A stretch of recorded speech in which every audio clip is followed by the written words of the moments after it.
Rose adalah seorang kanak-kanak berusia 8 tahun yang penuh dengan rasa ingin tahu. Dia sangat menyukai puzzle, tetapi puzzle yang rumit selalu membuatnya bingung. Ayahnya, yang menyadari minatnya, memutuskan untuk membantu. Dia duduk bersama Rose dan mula membahagikan puzzle itu kepada bahagian yang lebih kecil.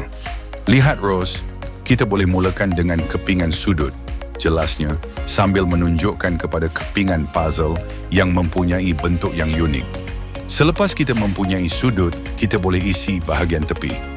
Rose, yang pada mulanya ragu-ragu, mula mengikuti panduan ayahnya. Dengan setiap kepingan yang dia letakkan dengan betul, keyakinannya bertambah. Ayahnya berada di situ, memberikan dorongan lembut dan galakan, tetapi tidak pernah mengambil alih. Apabila puzzle itu mula terbentuk, kegembiraan Rose semakin membara. Dia mula melihat corak dan sambungan, dan dia dapat menyelesaikan sebahagian puzzle itu sendiri.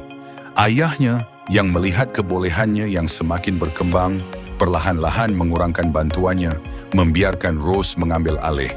Akhirnya, dengan jeritan kegembiraan, "Saya berjaya!" si logos Rose menamatkan puzzle itu.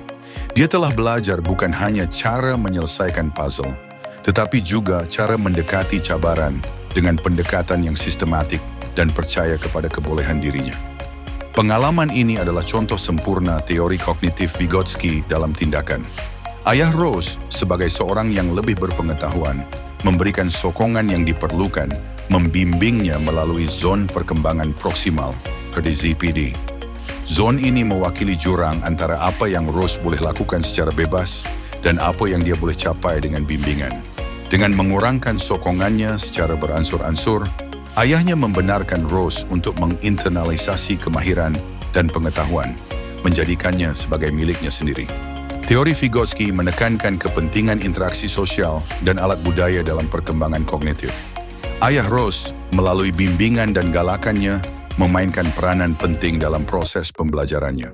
Puzzle itu sendiri, sebagai alat budaya, menyediakan rangka kerja berstruktur untuk penyelesaian masalah dan pemikiran kritis.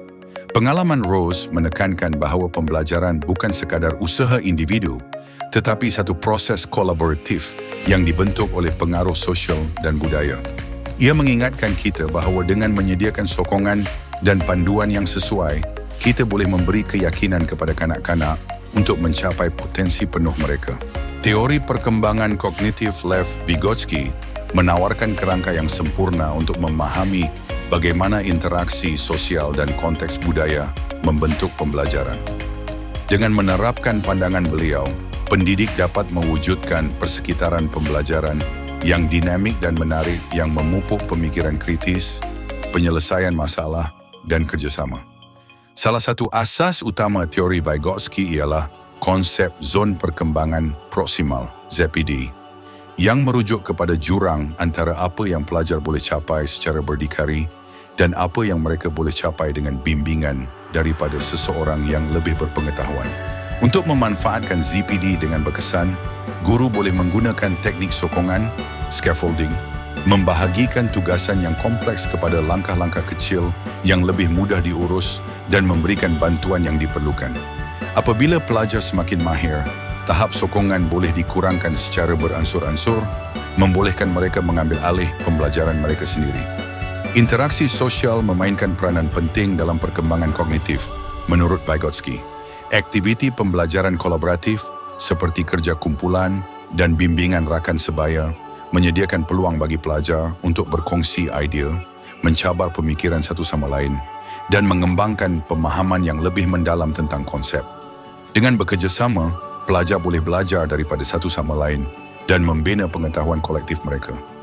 Alat budaya seperti bahasa, simbol dan teknologi juga memberi pengaruh yang besar dalam pembelajaran. Guru boleh menggabungkan pelbagai alat budaya dalam pengajaran mereka untuk meningkatkan penglibatan dan memudahkan pembelajaran. Sebagai contoh, penggunaan alat teknologi boleh membantu pelajar mengakses maklumat, bekerjasama dengan rakan sebaya, dan membina kemahiran literasi digital. Dalam bidang matematik, teori Vygotsky boleh diterapkan dengan menggalakkan pelajar untuk bekerjasama dalam aktiviti penyelesaian masalah.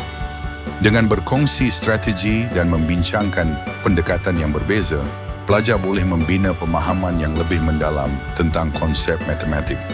Dalam sains eksperimen kolaboratif dan perbincangan kumpulan, boleh memupuk kemahiran pemikiran kritis dan penyelesaian masalah. Dalam kesusasteraan, kelab buku dan bengkel penulisan menyediakan peluang kepada pelajar untuk terlibat dalam perbincangan yang bermakna dan menerima maklum balas daripada rakan sebaya.